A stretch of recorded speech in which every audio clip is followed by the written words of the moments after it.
మారినటువంటి నేపథ్యం ఉంది. ఇప్పుడు తీసుకున్న నిర్ణయాలు కూడా భవిష్యత్తులో రేపు అవి చారిత్రక తప్పిదాలు అవుతాయా, ఇంకేమవుతాయి అనేటువంటి విషయాలు ఆచరణలోకి వచ్చినాక మాత్రమే వాటిని మనం నిర్ధారించేటువంటి అవకాశం ఉంటుంది. కాబట్టి ఏ ప్రభుత్వాలైనా చారిత్రక తప్పు చేయాలని చెయ్యవు కదా వాసుదేవ్ గారు. ఎందుకంటే ఆయా పరిస్థితులకు అనుగుణంగా అప్పుడు ఉన్నటువంటి పరిస్థితులకు అనుగుణంగా ఒక నిర్ణయం తీసుకుంటాయి. ఆ నిర్ణయం భవిష్యత్తులో అది చారిత్రక తప్పు అవుతుందా, ఇంకొకటి అవుతుందా అనేటువంటిది గత పరిపాలనలో జరిగినటువంటి అనేక విషయాలు ఇలా చారిత్రక తప్పులుగా కొన్ని కనబడ్డప్పటికీ కూడా ఇప్పుడు జరగాల్సింది ఏంది? అజిత్ దోవల్, మనం ఇంతకుముందు కూడా ట్రంప్ విషయంలో, అమెరికా విషయంలో, అన్ని విషయంలో మనం మాట్లాడుతూ ఉన్నాం. ఇరు పక్క పొరుగు దేశాలకు సంబంధించినటువంటి వాటితో స్నేహ సంబంధాలని కొనసాగించాలి. ఆ స్నేహ సంబంధాలు ఒకరికొకరు గౌరవించుకునే విధాలుగా ఉండాలి తప్ప వాటిని డామినేట్ చేసే విధంగా, వాటిని చిన్నది చేసే విధంగా ఉండకూడదు అనేటువంటి విషయాన్ని మనం అనేక సందర్భాల్లో చెప్తా ఉన్నాం. కానీ ఇలా బంగ్లాదేశ్ సంబంధించినటువంటి అంశంలో ఒక చిన్న దేశం, అక్కడ జరుగుతున్నటువంటి అనేక పరిణామాలు మనం ఇటీవల చూస్తా ఉన్నాం. చివరికి హసీనా విషయంలో అక్కడ ఏం జరిగింది అనేటువంటి విషయం కూడా మనకు చాలా తేటతెల్లమైతా ఉంది. కాబట్టి ఇటువంటి సందర్భంలో భారతదేశంతో వారు సయోధ్య రీతిగా ప్రవర్తించాలి తప్ప ఎట్లాగూ రేపు భవిష్యత్తులో మేము ఏదో చేస్తామని కాలు దుమ్మితే ఇతర దేశాలకు సంబంధించినటువంటి ఏమైనా మద్దతు అంతరింగేందుకు ముందా, ఎవరున్నారు, మళ్ళీ ఇదే ట్రంప్ వచ్చి నేను బంగ్లాదేశ్ ఆపుతున్నా అంటాడా, ఇవన్నీ కూడా భవిష్యత్తులో తేలేటువంటి నిర్ణయాలు. కానీ డెఫినెట్ గా అజిత్ దోవల్ అనేటువంటి మన ప్రభుత్వానికి సంబంధించినటువంటి సలహాదారుకు సంబంధించి అటువంటి వార్నింగ్ ఇవ్వడం అనేటువంటిది ఇలా అందరం కూడా అవసరమే. దేశానికి సంబంధించినటువంటి గౌరవాన్ని కాపాడడంలోనూ, దేశానికి సంబంధించినటువంటి ఒక విలువల్ని పెంపొందించడంలోనూ ఇతర దేశాలు దూకుడుగా వచ్చినప్పుడు డెఫినెట్ గా అటువంటి కళ్ళెం వేయాల్సినటువంటి బాధ్యత ఉందనే కదా మనం అందరం కూడా చెప్తుంది. ఈ కళ్ళెం వేయడంలో ఒక్కొక్కసారి నిర్లిప్తత, ఒక్కొక్కసారి దుడుకుతనం, ఒక్కొక్కసారి మౌనం పనికిరాదనేటువంటిది ఇలా మనం అందరం కూడా ఇటీవల జరుగుతున్నటువంటి పరిణామాల నేపథ్యంలో గమనంలోకి తీసుకోవాల్సినటువంటి అవసరం ఉందని నేను భావిస్తా ఉన్నాను వాసుదేవ్ గారు. రైట్. ప్రకాష్ రెడ్డి గారు, you have lot to say. ఇందాకే పుల్లారావు గారు అన్నారు మొత్తం ప్రకాష్ రెడ్డి గారి దగ్గర వాళ్ళని దెబ్బతింట నాలెడ్జ్ తోటి ఆయన వచ్చారు, నాలెడ్జ్ తోటి సమానం చెప్తాను.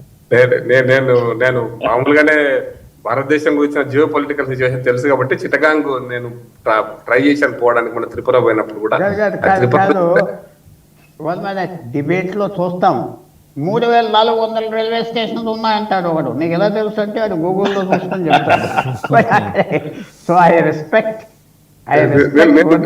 గూగుల్ చూడాలి. కానీ సార్ నేనేమంటే చిట్టగాంగ్ ఆ మధ్యలో మన వాళ్ళు రోడ్డు కూడా వేశారు సార్. ఇప్పుడు అంటే మన ఈశాన్య భారతానికి ఇండస్ట్రీస్ డెవలప్మెంట్ అని చిట్టగాంగ్, ఈవెన్ దిమాపూర్ లాంటి ప్లేస్ నుంచి మనం చిట్టగాంగ్ ద్వారా విదేశాలకు మనం సరుకులు ఈశాన్య భారతం యొక్క ఆర్థిక వ్యవస్థకు చాలా మూలమైన సార్ చిట్టగాంగ్. అప్పుడు 90% మంది హిందువులు ఉన్నటువంటి నగరం అది. ఎందుకు ఇచ్చారు అంటే అప్పుడు బ్రిటిష్ వాళ్ళ ఆన్సర్ ఏంటంటే there was no second city in Bangladesh, there was no second port, that's why we have given అని అన్నారు అనేటువంటిది నేను చదివినాను. ఎంతవరకు కరెక్ట్ తెలియదు నాకు, but that is what exactly happened. చరిత్రకి తప్పదా కరెక్టా పక్కన పెట్టేస్తే వారు ఈవెన్ జమ్మూ కాశ్మీర్ విషయంలో కూడా చెప్పారు యాక్సెషన్ సంతకం పెట్టాలా అంటే కొన్నిసార్లు ఇప్పుడు మనం అనుకుంటున్నాం కదా యుఎన్ఓ ఎంత ఇర్రెలవెంట్ అయిపోయింది అనేది. అప్పుడు కూడా నిజం చెప్పాలంటే అది ఒక పులి చర్మం కప్పుకున్నటువంటి ఒక పెద్ద అంతర్జాతీయం యుఎన్ఓల మనకు భద్రతా మండలి సభ్యత్వం కావాలని ఒక 20 ఏళ్ల కింద మనం అందరం తాపత్రయపడుతుంది. ఈ రోజు ఇర్రిలవెంట్ అయిపోయింది. ప్రపంచ రాజకీయ వ్యవస్థలో అది ఇర్రిలవెంట్ అయిపోయింది.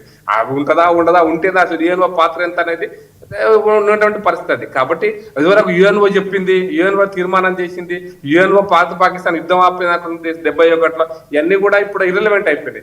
అయితే బంగ్లాదేశ్ లో మనం కోరుకుంటుంది అంటే బంగ్లాదేశ్ లో మేము భారతదేశంలో కూడా సార్ బీజేపీ పాలసీ అయితే పాలసీగా అంటే ఎన్డీఏ పాలసీ విదేశాంగ విధానం బీజేపీ పాలసీ మీద నడవద్దు. కరెక్ట్ చెప్పాలంటే దేశం కోసం నడవాలనేది పాయింట్. అది ఏ ప్రభుత్వాలు ఉన్నా విదేశాంగ విధానం చాలా అంటే బ్లైటెంట్ గా మారిపోదు. ఇక్కడ నుంచి ఇక్కడ తిరగమాట చేసినట్టు ఉండదు.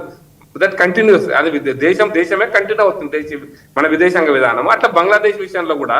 బట్ మనం అనుకుంటుంది ఏంటంటే ఏ దేశంలో అయినా సరే ఈ తీవ్రవాదము లేదా ఉగ్రవాదము, ఉన్మాదం, మతోన్మాదం, ఇవి మూడుండేటువంటి ప్రభుత్వాలు ఎక్కడ కూడా లేకుంటేనే మంచిది. ఎక్కడ కూడా ప్రపంచంలో ఈవెన్ భారతదేశంలో కూడా ఒక వర్గం ఉన్మాదం నుంచి బయట రావాలని, ముస్లిం వ్యతిరేకత కాదు, ఉన్మాదులు మాత్రం బయటికి రావాలి. ఇప్పుడు బంగ్లాదేశ్ లో కూడా ఆ ఉన్మాదపు చర్యల వల్లనే ఇటువంటి పరిస్థితి నెలకొంటున్నాయి. గతంలో కూడా 71 కంటే ముందు కూడా ఇటువంటి ముజిబుర్ రెహమాన్ సంఘటన జరిగిన కంటే ముందు కూడా ఇటువంటి చర్యల వల్లనే కదా ఆ రోజున బంగ్లాదేశ్ మనం ఎంటర్ కావాల్సి వచ్చింది. అక్కడ నుంచి మనం చాలా మంది కాంతిశీకులుగా భారతదేశానికి వచ్చారు. బెంగాల్లో, అస్సాంలో ఒక రకమైనటువంటి అస్సాం తీవ్ర సమస్య కూడా అసలు ఎజిటేషన్ 4 ఏళ్ళు నడిచింది. అస్సాం ఎజిటేషన్ బంగ్లాదేశీ పౌరుల కోసం తీసుకోవడానికి సిద్ధంగా ఉన్నారు. ఇవన్నీ అనేకమైన అంశాలు ఉన్నాయి. అయితే పాకిస్తాన్ కంటే ఎక్కువ బంగ్లాదేశ్ తో మనకు బార్డర్ ఉంది. చుట్టూ 3 దిక్కుల కాదు 4 దిక్కుల మనం బార్డర్ ఉన్నాం. వాళ్ళకి ఒక దిక్కు కాదు, సముద్రం కూడా మన బార్డర్ ఉంది. కాబట్టి 4 దిక్కుల మనమే ఉన్నాం. కానీ బంగ్లాదేశ్ లో ఏ విదేశీ శక్తుల్లో పనిచేస్తున్నాయి, భారతదేశంలో పనిచేస్తాయి. ఇప్పుడు నేపాల్ లో కూడా నిన్న కూడా మళ్ళీ జంజీ ఉద్యమం అని చెప్పి నిన్న కూడా సాగింది. అప్పుడప్పుడు చైనాకు బార్డర్ కనెక్ట్ అయ్యి ఉన్న నేపాల్ లో కూడా మనకు సమస్యలు ఉన్నాయి. కాబట్టి పొరుగు దేశాలతోని సెన్సిటివ్ గానే ఆలోచించాలి.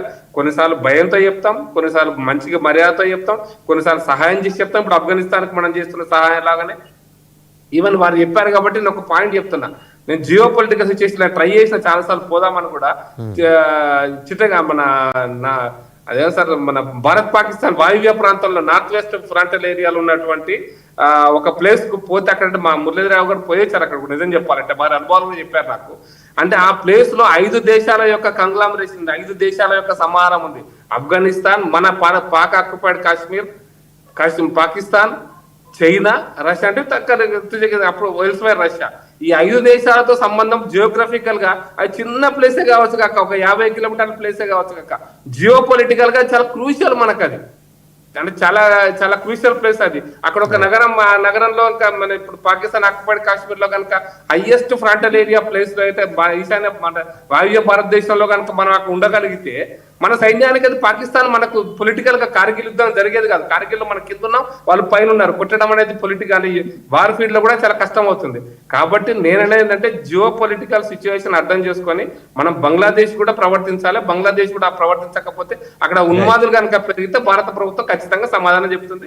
దోవెల్ ఆ విధంగా చేశాడు. అంటే ఏ ప్రభుత్వానైనా ఇటువంటి హింస ద్వారా ఏ ప్రభుత్వాలు పడిపోయినా కరెక్ట్. అది కూడా పాకిస్తాన్ లో కూడా ప్రజాస్వామ్యం ఉండాలని కోరుకోవాలి. బంగ్లాదేశ్ లో ప్రజాస్వామ్యం ఉండాలి, పాకిస్తాన్ లో కూడా ప్రజాస్వామ్యం, ప్రజల ఎన్నుకోబడ్డ ప్రభుత్వాలు ఉండాలి. కానీ అక్కడ అనేక సందర్భాల్లో సైన్య పరిపాలన వచ్చేసింది.